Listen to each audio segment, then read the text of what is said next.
Hello friends, इससे पहले हमने पढ़ा था मिलेनियम डेवलपमेंट गोल्स के बारे में। आज हम पढ़ने वाले हैं सस्टेनेबल डेवलपमेंट गोल्स के बारे में। सस्टेनेबल डेवलपमेंट गोल्स बहुत ही कॉम्प्रिहेंसिव है। ये डेवलप्ड कंट्रीज़ और डेवलपिंग कंट्रीज़ दोनों को ही कंसीडर करके बनाए गए हैं, जबकि जो मिलेनियम डेवलपमेंट गोल्स थे वो ओनली डेवलपिंग कंट्रीज़ को कंसीडर करके बनाए गए थे। और सस्टेनेबल डेवलपमेंट गोल्स दोनों ही डेवलप्ड कंट्रीज़ और डेवलपिंग कंट्रीज़ को कंसीडर करके बनाए गए हैं। सस्टेनेबल डेवलपमेंट गोल्स एक रेजोल्यूशन से पास हुए थे। यूनाइटेड नेशन जनरल असेंबली में एक रेजोल्यूशन से पास हुए थे और इसका टाइटल था transforming our world the 2030 agenda. ये मोस्ट इम्पोर्टेंट है गाइस। इसका टाइटल क्या था? सस्टेनेबल डेवलपमेंट गोल्स का टाइटल क्या था? Transforming our world the 2030 agenda. और ये 15 से लेके 30 तक अचीव करने हैं। 15 से स्टार्ट हुए और 30 तक अचीव करने हैं। इसमें 17 गोल्स 169 टारगेट्स और 304 इंडिकेटर्स हैं। मीन्स 17 तो मेन गोल्स हैं और उन 17 गोल्स के छोटे छोटे 169 टारगेट्स हैं। उन गोल्स को अचीव करने के लिए छोटे छोटे टारगेट्स बनाए गए, 169 टारगेट्स। और उन टारगेट्स के 304 इंडिकेटर्स हैं। इंडिकेटर से हमें क्या पता चलेगा कि जो हमने टारगेट्स फिक्स किए वो कितने को फुलफिल हुए। और ये सस्टेनेबल डेवलपमेंट गोल्स किस प्रिंसिपल पर बेस्ड हैं? The future we want means future जो फ्यूचर हम चाहते हैं कि फ्यूचर में आने वाली जनरेशन भी नेचुरल रिसोर्सेज को यूज़ करे, तो इस प्रिंसिपल पर बेस्ड है हमारा sustainable development goals. The future we want, sustainable development का मतलब ही यही है कि आप खुद भी खाओ और फ्यूचर जनरेशन के लिए भी बचा कर रखो। देखिए, सस्टेनेबल डेवलपमेंट की शुरुआत होती है 1983 में। 1983 में जब यूनाइटेड नेशन जनरल सेक्रेटरी एक कमीशन अपॉइंट करते हैं जिसका नाम था ब्रुटलैंड कमीशन। उस कमीशन का नाम क्या था? ब्रुटलैंड कमीशन, ताकि सभी कंट्रीज़ को साथ में ला सकें, सभी एक साथ सस्टेनेबल डेवलपमेंट गोल की तरफ काम कर सकें। 1987 में इस कमीशन ने एक रिपोर्ट रिलीज़ की। उस रिपोर्ट का नाम क्या था गाइस? Our common future. इसी रिपोर्ट को बाद में कहा गया ब्रुटलैंड रिपोर्ट। और इसी रिपोर्ट ने सस्टेनेबल डेवलपमेंट को डिफ़ाइन किया। ब्रुटलैंड रिपोर्ट ने सस्टेनेबल डेवलपमेंट को डिफ़ाइन किया।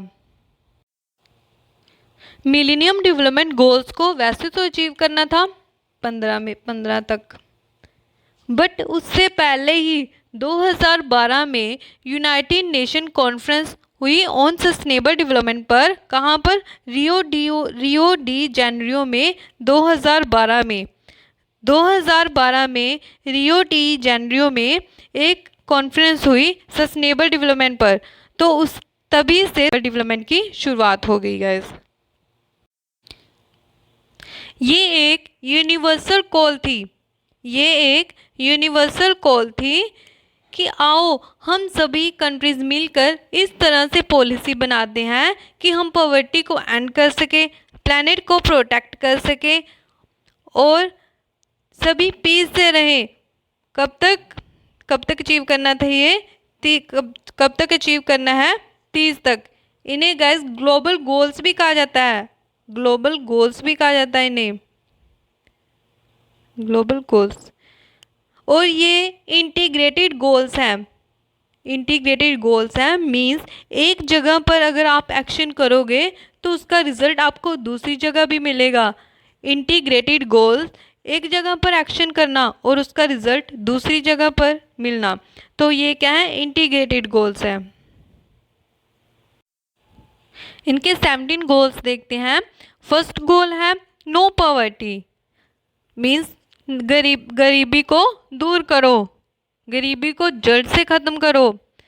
सेकंड गोल है ज़ीरो हंगर।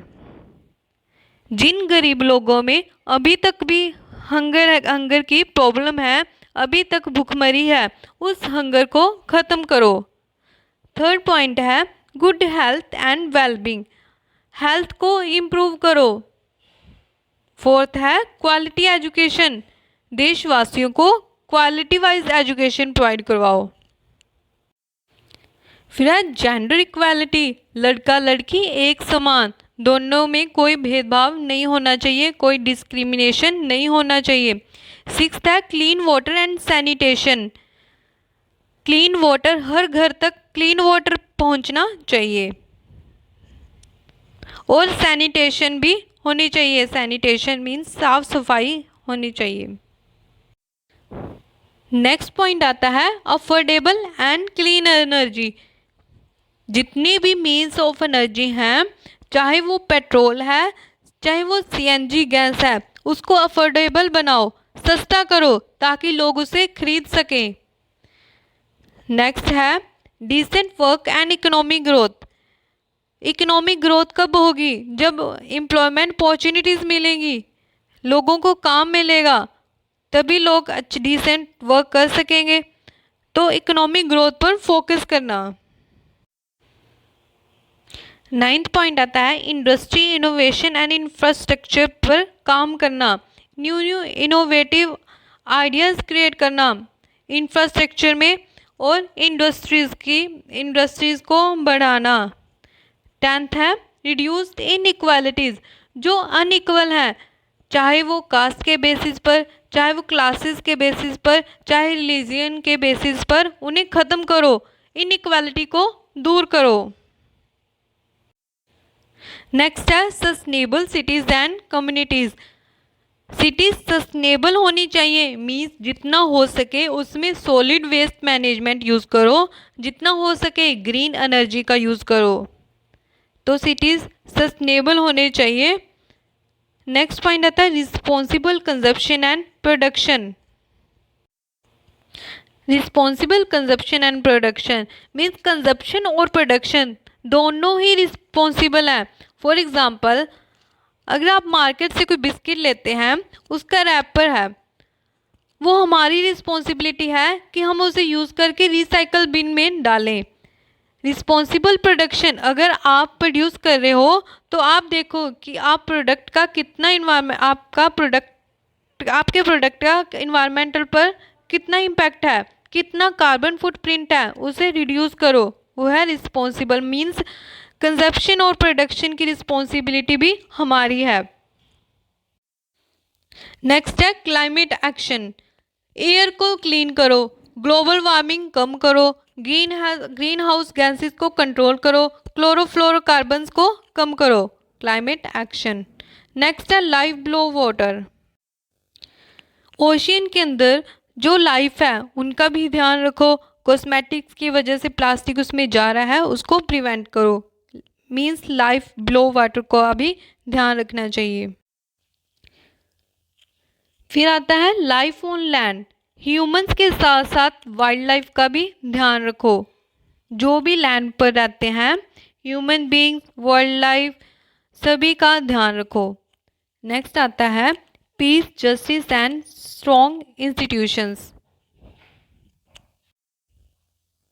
ये इंश्योर करो कि हर इंसान को पीस एंड जस्टिस मिल पाए, हर इंसान शांति से रह पाए, हर इंसान को जस्टिस मिले, हर इंसान पीस से रहे।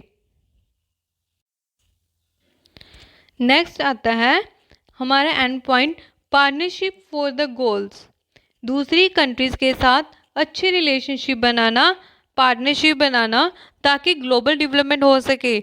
अगर हम दूसरी कंट्रीज़ के साथ अच्छे रिलेशन बनाएंगे तो ग्लोबल डेवलपमेंट होगी। होप फ्रेंड्स आपको ये सस्टेनेबल डेवलपमेंट अच्छे से समझ में आया होगा। गाइस नेक्स्ट लेक्चर में हम इसके एमसीक्यूज़ करेंगे, क्योंकि ये मोस्ट इम्पोर्टेंट टॉपिक है, इसके एमसीक्यूज़ करेंगे। और गाइस जिसने भी अभी तक हमारे चैनल को सब्सक्राइब नहीं किया है तो प्लीज़ गाइस सब्सक्राइब कर दीजिए, और मिलते हैं हमारे नेक्स्ट लेक्चर में। तब तक के लिए टेक केयर, थैंक यू।